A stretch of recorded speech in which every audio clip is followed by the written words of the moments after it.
Bonjour à tous Bonjour à tous. et bienvenue dans cette nouvelle vidéo. Et oui, dans celle-ci, nous allons prendre de la hauteur car nous allons quitter donc le désert et ses dunes du Pérou pour aller voir ces montagnes et plus particulièrement donc la Cordillère Blanche où vous allez voir qu'on a vraiment eu l'impression de s'être téléporté au Canada et plus particulièrement dans les montagnes, dans les Rocheuses canadiennes. Oui, mais on passe donc du désert sableux du Pérou, là, au bord de la mer, dans les montagnes, avec la neige. Voilà, ça a un gros contraste entre la mer et ces montagnes. C'est ça, nous allons voir la vie en bleu. Alors nous allons faire plusieurs endroits. Nous allons voir plusieurs lacs vraiment de couleurs bleues différentes. Il y aura le lac Paronne et également les lacs, je ne sais jamais ces noms, Liananguko. Bref, j'arrive jamais à prononcer les noms des lacs. Mais en tout cas, on fera deux spots vraiment sympas. Et puis, on ira aussi voir donc un glacier, un tout petit glacier qui va, à mon avis, d'ici une décennie, ne plus exister. Mais voilà, c'était très chouette malgré le temps pourri qu'on aura eu. Ouais, bon, ça aurait été quand même sympa. Et c'est vrai qu'il y a même d'autres lacs à aller voir. Vous pouvez y aller. Nous, avec le camion, on a tenté. On l'a pas dit, mais on a dû se faire Ah, c'est vrai. une marche arrière très très compliquée dans un chemin. Même les locaux ont dû nous aider parce que c'était compliqué à cause de travaux sur la route Sur la qui n'étaient voie pas indiqués, bien principale. sûr. Donc voilà, c'était le gros bordel. Ouais. Mais voilà, n'hésitez pas. Il y a beaucoup de lacs en fait en montant qui peuvent être très sympas à aller Ouais. voir. Et on Voilà. n'aurait pas cru qu'au Pérou, il pouvait y avoir ce type de paysage. Donc, on vous laisse découvrir tout ça en images. À bientôt! Et on vous recommande. Voilà. À bientôt. Bon bah voilà, encore une roue. Ah là, ça fait chier, ça devait être une petite journée de route et une après-midi repos. Putain, on se tape ça, c'est relou. Bon, Julien est allé demander un peu plus loin pour qu'on ait des criques parce qu'en fait ça suffit pas pour soulever le camion. On va voir si avec ça, ça suffit. Sérieux, vous pouvez pas s'écouler un peu plus de temps avant qu'on ait notre galère? Sérieux quoi. Ah, je vous jure. En plus, j'étais en train de conduire quoi, comme par hasard. Je conduis jamais. Mais ça arrive quand je conduis. Bon, c'est pas évident. Parce qu'on n'arrive pas à bien lever le pneu là.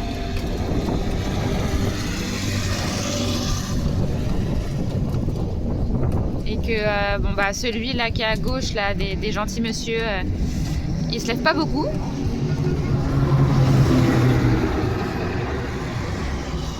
Et que comme on est bien à plat, c'est compliqué.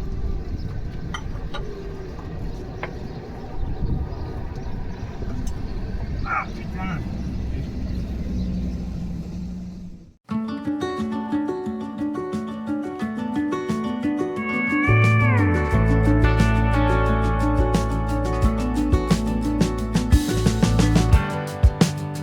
Never been sure where faith begins. Guess I'm still waiting for something to hit. I whispered questions till midnight winds. Not sure if someone's listening.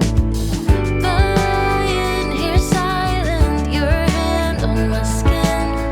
Feels like it's an answer or close enough to it.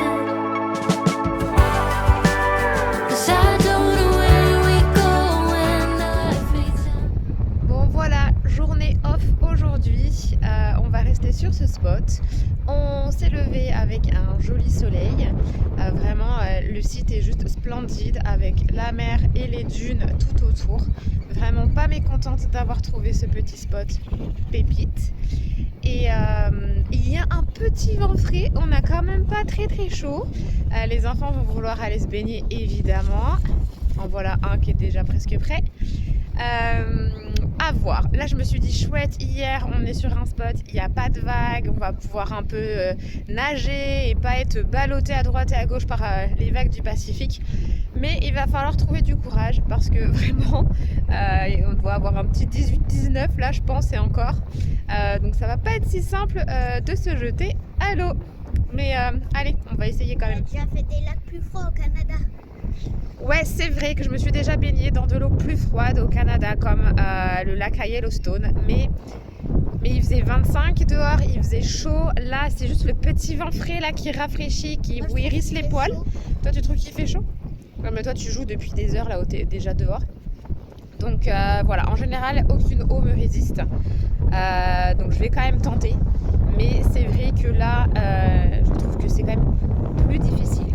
Voilà, allez, c'est parti.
sommes en train de faire marche arrière.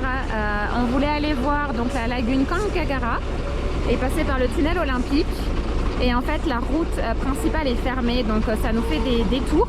Et en fait, le détour, c'est impossible, on est trop gros, c'est trop étroit, il y a des gens qui arrivent dans l'autre sens, il y a des arbres de partout. Donc on prend la sage décision de faire demi-tour. C'est un peu galère en marche arrière.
Bon, après nos petits déboires et du fait qu'on n'a pas pu passer par le tunnel olympique pour aller voir la lagune Kankagara, on ne passera pas par le tunnel le plus haut du monde.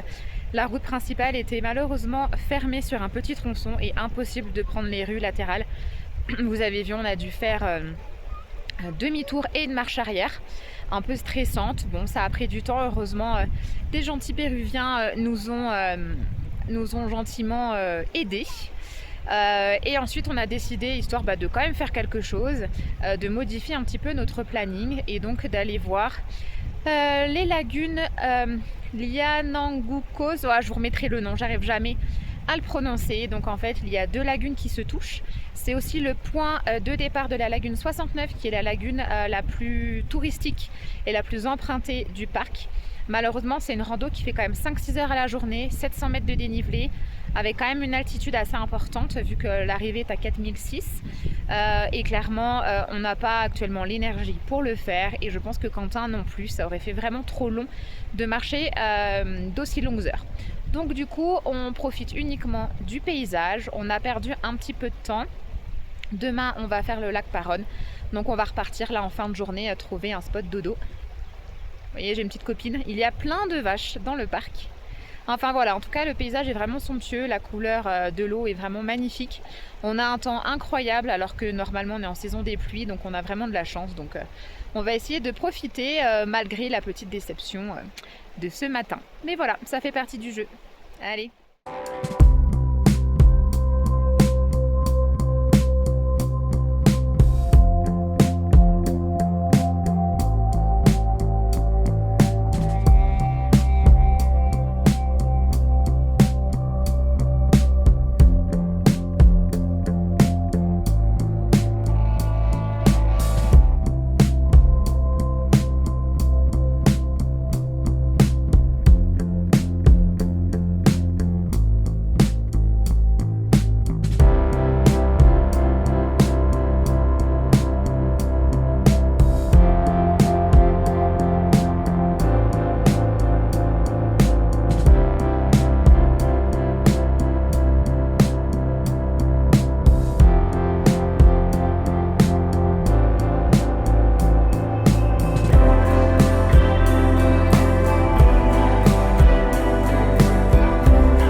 sommes arrivés au lac Paronne après une route bon pas trop chaotique mais ça secoue pas mal.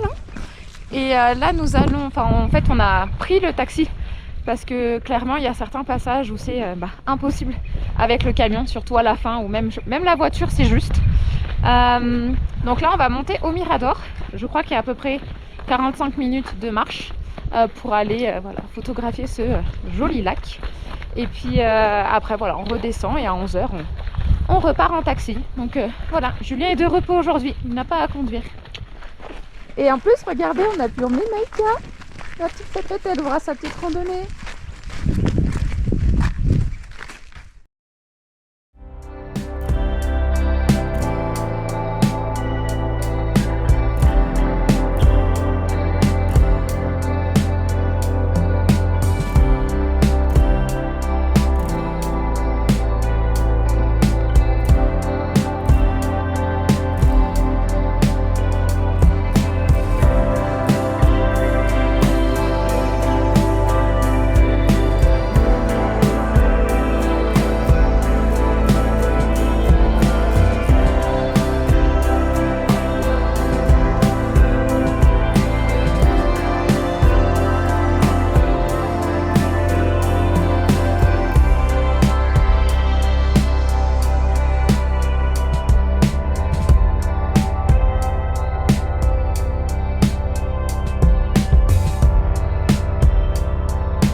Now that you're face up with the world, was like you got the things no one understood until you went for the outside. But I need no time and again, always end up running astray, running away. Still I'm beat up by the time and again, just like I've been fighting for days. Leave it to fade on a window.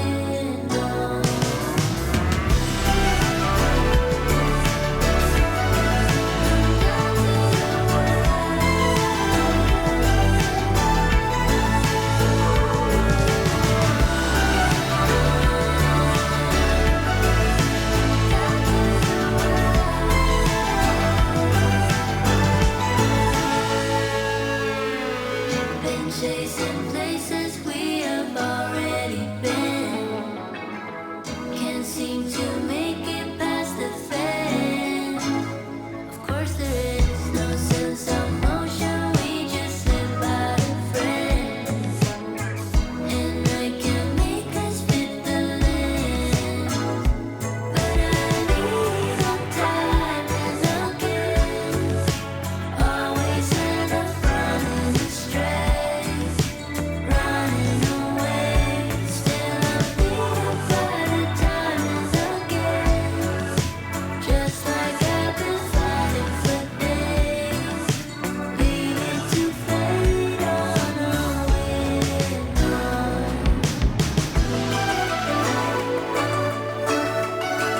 I'm down to the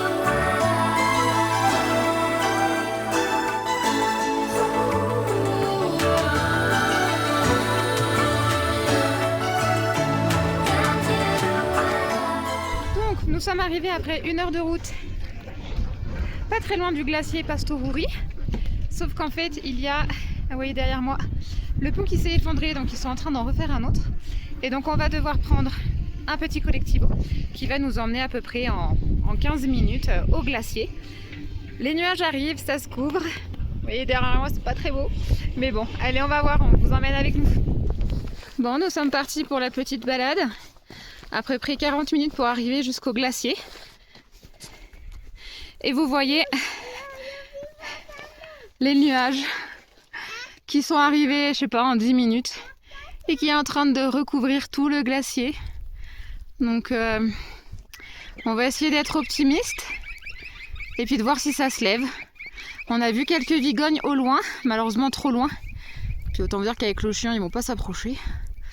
Mais voilà, on continue puis on croise les doigts que ça s'empire pas. Vous voyez, on voit même tomber les petits flocons de neige.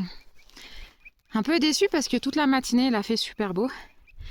Et bon, comme toujours, souvent ça se couvre l'après-midi, mais il est 2h. On pensait avoir encore un peu le temps. Et ça s'est vraiment couvert, mais en 2 secondes, le temps qu'on prenne le petit collectivo, quoi. Donc, on va espérer que ça reparte aussi vite. Allez, go!